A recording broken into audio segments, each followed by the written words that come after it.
Hey everybody, my name is Nate Moore. I am a member of the Melco applications team.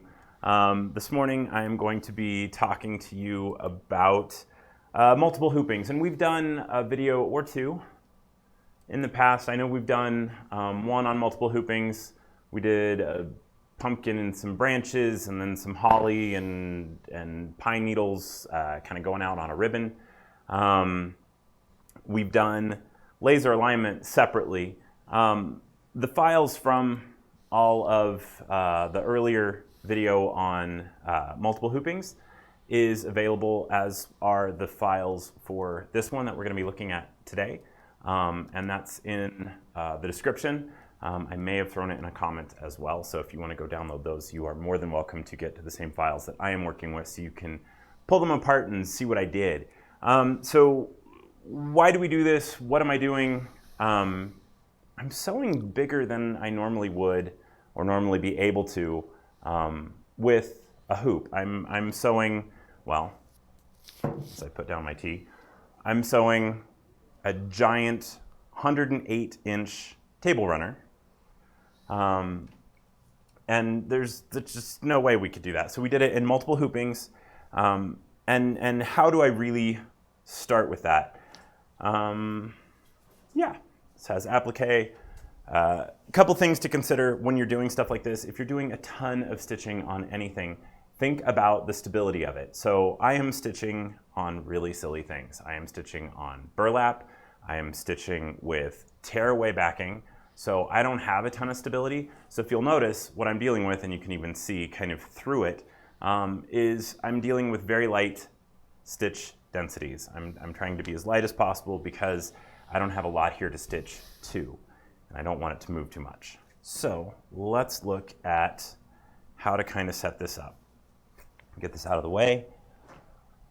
To start, let's look at some of the tools that you'll need. So some of my favorites, tape, you guys know that one. I'll be using it in different sizes, different colors. Tape measure, use this one quite frequently. Ruler, scissors. I use a fine-tipped marker. And I know this sounds scary, I use a permanent marker, mostly because I don't want it to rub off of the tape and onto what I'm working with, but it does make me scared. And then I have a giant ruler. The thing about the giant ruler is it's just a little more accurate for me if I'm doing longer areas.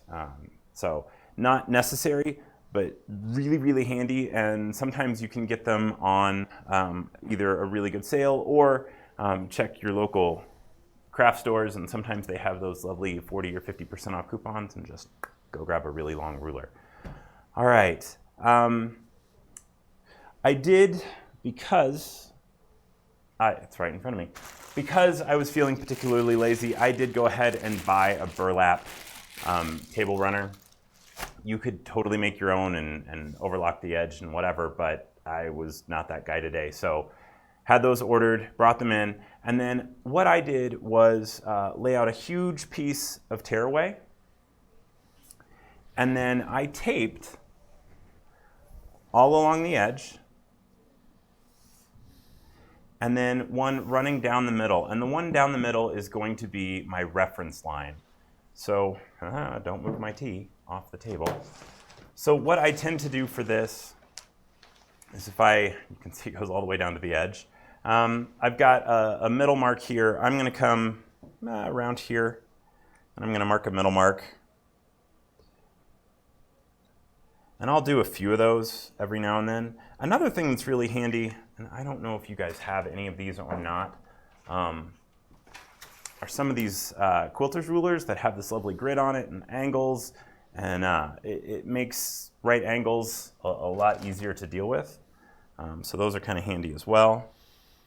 Do me a favor, measure like twice to 3 times. Getting this wrong makes everything sew a little wonky. So I'm just going to get a nice reference line across my material. And let's look here. There we go. There we go. And now I'm going to take that big long ruler and just draw a line. Try to get out of your way so you can see what I'm doing. That looks pretty good. There we go. And I'll just come all the way down, and I will continue that along the whole piece. This is a little faint. I may want to redo it a little bit. I also missed terribly. How did I miss that badly? Remember when I said measure multiple times? Yeah, I meant it. Let's double check that. Okay, so that one's wrong.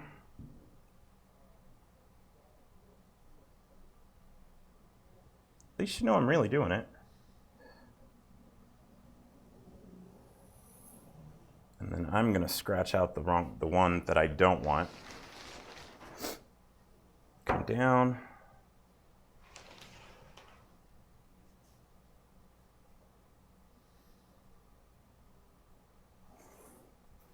Come down.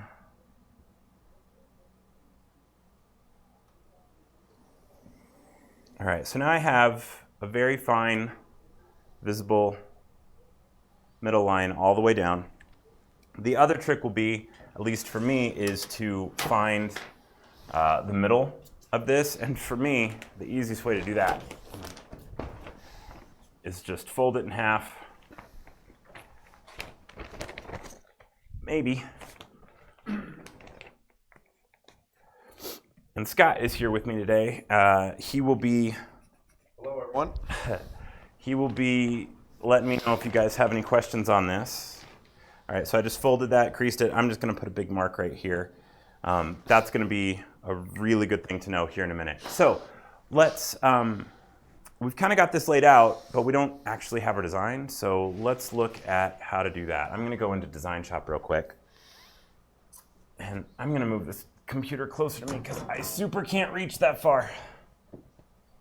There we go. And I'm just going to open the main design that I have. And this thing is huge, absolutely huge. And if you're trying to do something this big, 108 inches, right?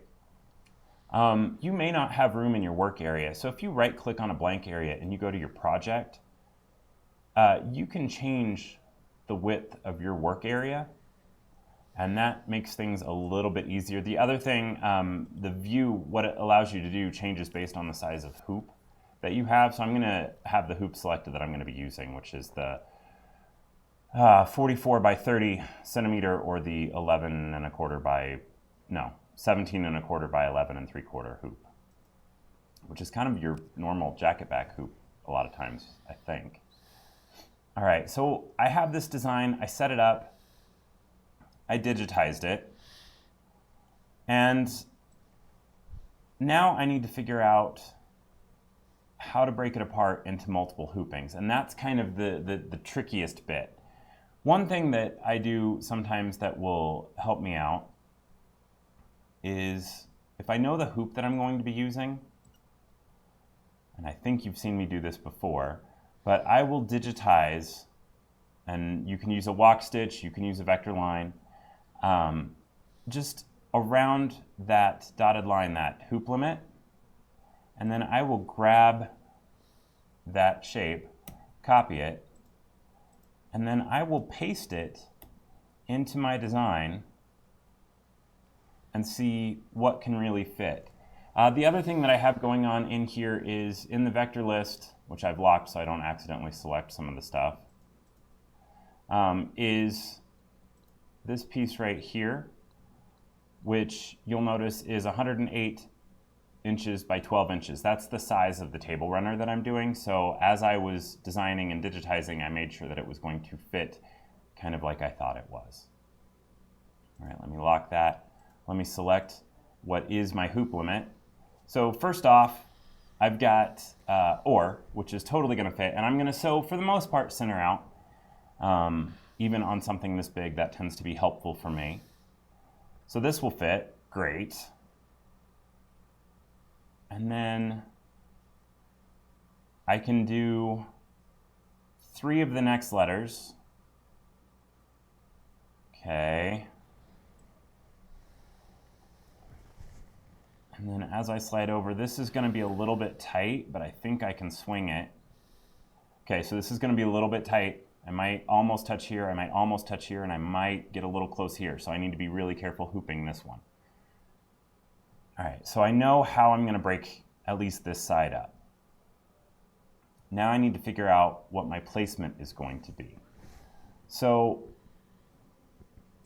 when I'm looking, let me hide that banner real quick. And the rest of this artwork, because that's obnoxious. There we go.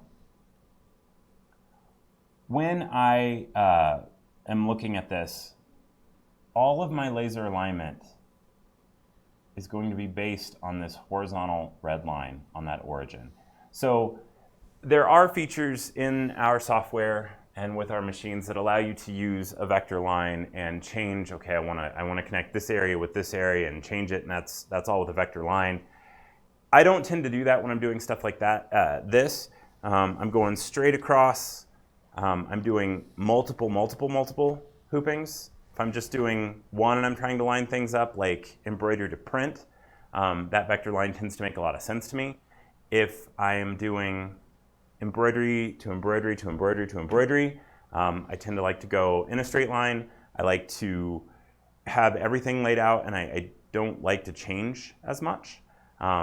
So I'm basing everything on that horizontal origin line. And what I'll do is I will select the area that I want. I will copy it. I will go new, and I will paste it. Or I thought I copied, maybe I didn't. Try that again. Copy. Paste. There we go. And then I would save this out just as its own file, and that's what I would load to the machine. Now this one, pretty easy, because my reference point, I'm using this, that's that line that I drew, right? So I can use laser alignment to make sure I'm not crooked, but how do I know if I'm left or right? If I'm aligned left or right? Well, the origin, this piece right here, is the absolute center of my design. It's the center of my banner. It's that mark that I already made on my table runner.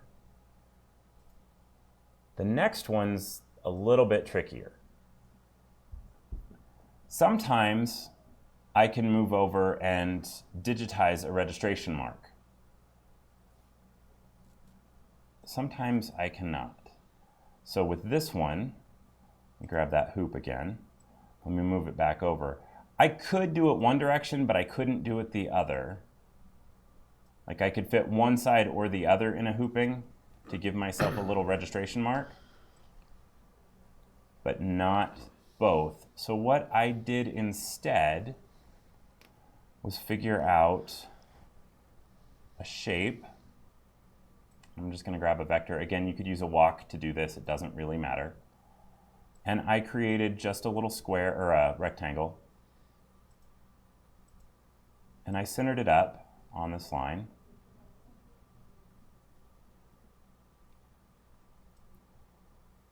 And then I expanded it out, and I'm holding Alt to do both sides at the same time. And I found some place that was easy to mark and easy to kind of cover up a little bit. So I'm in the widest part of the R here. I'm in a good chunk of the K here. And then I created a line here and a line here. Delete that. So if I look, I think that's what I did. Maybe I didn't. Zooming. So what I'm doing is I'm figuring out basically how far from center, and now my computer's in the way. There we go. How far from center I need to go to create my other registration marks. One question. Yeah. Brian's asking on the spots when you were talking about that are real tight, can you turn the hoop and do the laser alignment? At an angle? Yeah. Yeah, so if it's a little bit tight, can I use the longer side of it, yes, and that is something that I have done and actually did do on one of these end leaves, because the point of the leaf was a little bit close, and I'm like, if I hoop it this way, I have a little bit more wiggle room, and so that's what I did for that one. Yeah, absolutely. All right, any other questions? Nope, we're good. Cool. Oh, you know what? If I hide my vector reference points, you're not going to see them. Let's try that again. All right, so if I look inside here, you can see there's one of my lines. So I'm going to grab the 3 letters, but I also, with this one, and I did it on the one that I sewed out. I don't know if I would do it again. You guys have it as a reference of how to do it. I put a registration mark inside the body of the next letter. So as I'm sewing one out, it gives me the reference point for the next hooping automatically. I don't have to measure it on tape and do it that way. Because these letters are so open, I had to go back and rip the registration mark out after I was done. Thinking just marking on tape would have been a little bit smarter for me on that one. So let's look at grabbing that next piece. So I'm going to grab the next hooping, and then I'm going to come in and grab that registration mark. So I did something to line up to under the next letter. I'm just going to grab this, and I digitized it. Notice it's right along that line. That's the trickiest bit. And then I also want to grab this vector line. That's my registration. Let me go grab it. It doesn't want to let me grab it because it's oh no, because I locked it. Let's try that again. Nope. You? Nope. You. There we go. All right, so I'm going to copy this. I'm going to go into new one. I'm going to paste. So here it is, all the way over, but it's not where I want it to be able to use laser alignment. So to use laser alignment, when I'm moving things on the machine, that laser, wherever that laser is where that cross is, or the plus, the big giant red plus, is in Design Shop. So if I'm starting where that laser is, I want to look at where my design is positioned in relation to that. So if my laser is right on this little plus sign that I created in the center, and it's in the center of my design, it's going to sew out around from that. That's great. The next one over, which we don't have a mark yet for, but we need to get one, I'll line that up, and then it will sew in relationship to that. So if I have it set up the way that I have it here, where it's really far over from that line, I'm going to set my laser, and it's going to go and it's going to sew outside my sew field, and that's not going to work. So what I'll do is, to give myself better reference, I'll take that reference mark and I'll slide the whole design over so that it is on that vertical origin line. So I'm going to zoom in real close, and I'm going to slide this over, and I'm holding Alt to keep that perfectly level. I'm going to slide this over to where this blue registration mark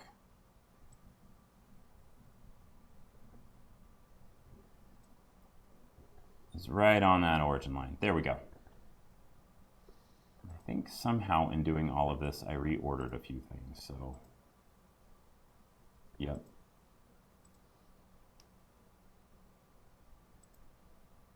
I did. Grab that, and so after that, I'll sew that later, and then I'll sew the registration mark last.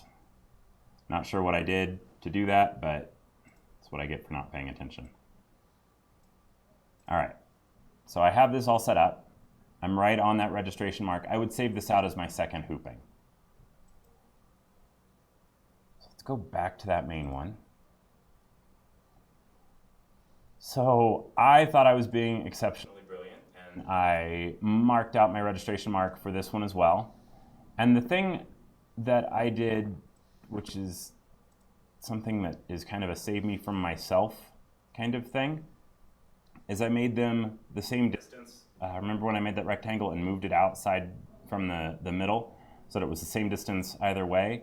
I can look and I am 22 inches apart, which means I'm 11 inches from the center to one side.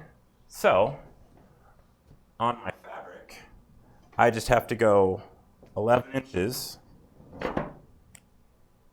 from the center. That's where I would start my next hooping. So here is or, and then the R is going to be here. I align the laser here, and it'll sew the T to the left of it, the R over it, the E here, and then it'll give me another registration mark to continue on. So I would continue on in the same manner all the way across the design. And I think I did the same thing here. So let's zoom back, and you can see that I put a registration mark between the leaves. And those are 88 inches apart. So if you have a ruler that's long enough, great. If you don't, you can measure in increments. So 88 inches apart, that's 44 inches from the center. So I'm going to line this up, and on the 44 mark, I'm going to put a little hash mark, and I'm going to do the same thing on the other side.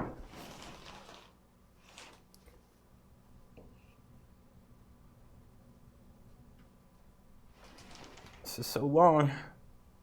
There we go, 44.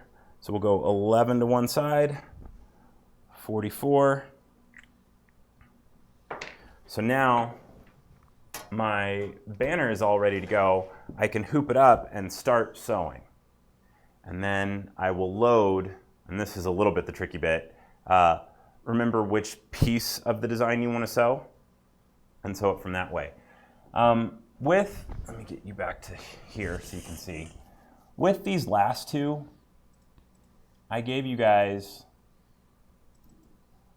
the leaves on the right and the leaves on the left, and they individually are too big for the hoop. So what I would do is delete one, send it to the machine using the origin, sew this one, then go back, and I think I did this in reverse order. Delete the other one and sew that one. Send it to the machine and sew it. If you want, you can divide it out and have two separate files. I was just getting confused on which one I was doing, so that's how I kept that straight. For something a little easier, and I want to apologize now for those maple leaves. They're a little complex. I was cutting them out by hand, and by the time I was done with the sixth one, I was really, really over it. For something a little easier to start with, we did this. Just some ribbon bought at a craft store, and it's just one of those continuous things. You can keep going, says Merry Christmas. We'll do that real quick over here. It's the same process. You figure out what can fit in your hoop, you stabilize your material, so let's do that first.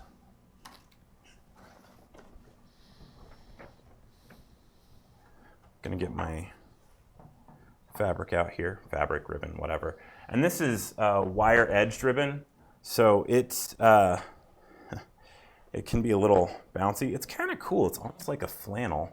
I've not seen one like that until this year. And yes, this was already available in craft stores. Like stump work. A little bit like stump work, yeah, only I didn't have to do it. All right. So I'm going to stabilize both edges. The other really handy thing about this particular ribbon is I don't have to mark my center line, because where this color divides is the center line. I didn't know that when I bought it. That was just serendipitous. All right. Other things. As I'm sewing this, I will be careful to trace. And if there's an area that tends to go over my tape, I have been guilty of just tearing this tape away a little bit. When you are hooping up and you have, say I did have a center line across, and it had a mark on it like I was doing for those leaves. So I'm going to sew the leaf over here. What I will do is I will tear, after it's in the hoop, and I've got it laser aligned on the machine, I will tear away only the part I'm going to sew over and leave the reference for everything else. So I have that tape all across my design. I will tear out just the part I'm sewing and leave my reference as much as I possibly can. So trace, trace, trace, and make sure that it's not going to hit, but leave as much as you can so that you can line stuff up later. All right, so sticky tape didn't go in the trash can. All right, for this one I'm using, now on this one at home last night when I was working on it, I did use the much larger jacket back. This is going to be way easier for me. So I'm using the 13 by 4¼ Mighty Hoop, which I think should work fairly well. Okay, I hooped it nice and crooked. Oh. You want to switch? Could also be when I'm looking down. Dan just came in and said I'm losing my microphone, so hopefully I'll get you guys through this pretty quick. If not, I can find some batteries pretty quick too. All right, so I have this hooped up. I'm going to knock the ribbon off onto the floor. There we go. And now I'm going to laser align it. For this one, there we go.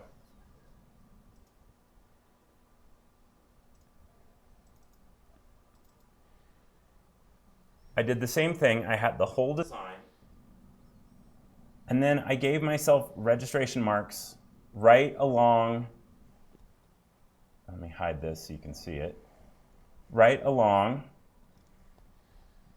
here. But the other thing that I did is I hid it underneath a letter. So for the first one, I have the snowflakes and Mary. And then for the second one, I just have Christmas. And this is my setup design. So I went ahead and added the second set just so I could see how things were spaced. I'm not going to sew that in my second sew out. But I did want to see where to put my registration mark so that it would be sewn over when I sewed the first design again. So the first design that I have is the Mary. And you'll notice that I lined up that snowflake so that it would cover that registration mark. All right, so I'm going to send this over to the machine.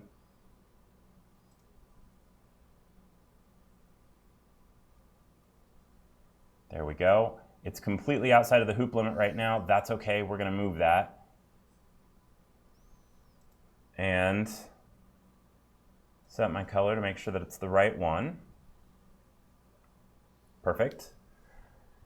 Now, let's look at what this looks like. And you can see right here, there's a registration mark. It's a little bitty tiny. I'm going to move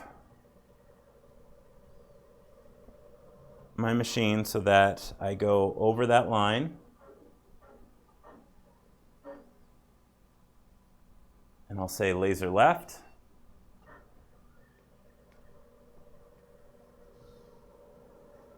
And this one I did not hoop straight at all, so yes, you can hoop crooked to give yourself a little more room.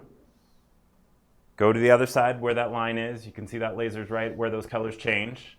Laser left, laser center, and it will rotate my design. It rotated my design. But I'm still centered in my hoop because it centered it between those 2 points. That's not where I want to be. I want to start on that registration point. So I'm going to move my design over.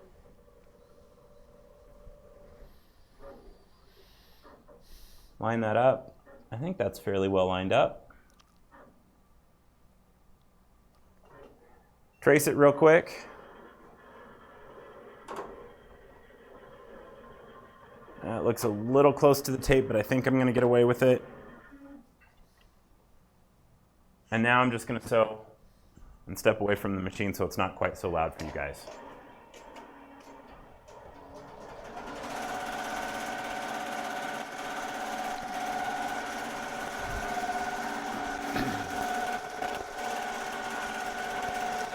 didn't hear anything else about the mic, so I guess it's repaired.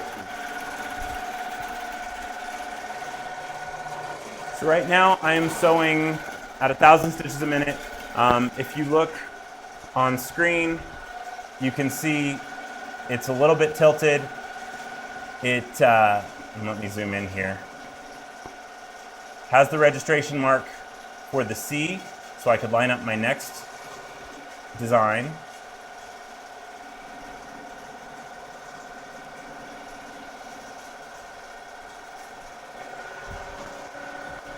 So you can just keep going down the ribbon. And for my last one, I would just grab that Mary design and delete Mary and just finish it off with the snowflakes. The registration mark's there, the placement's all there. I would just delete the Mary and go from there. But this is a way, and I'm going to see if I can stop it after the snowflakes so you can see how things lined up. This is a way for you to create designs that are larger than your hoop, that go along a full. I've done it for table runners you've seen, banners. I've done it for trade show tablecloths where the name of the company is on the front of the tablecloth, really, really big, but all embroidered and looking nice. I did that for a friend who owns a winery. That looks great for a lot of her stuff. So a different application, but a nice way to handle this stuff. We are almost done with that snowflake.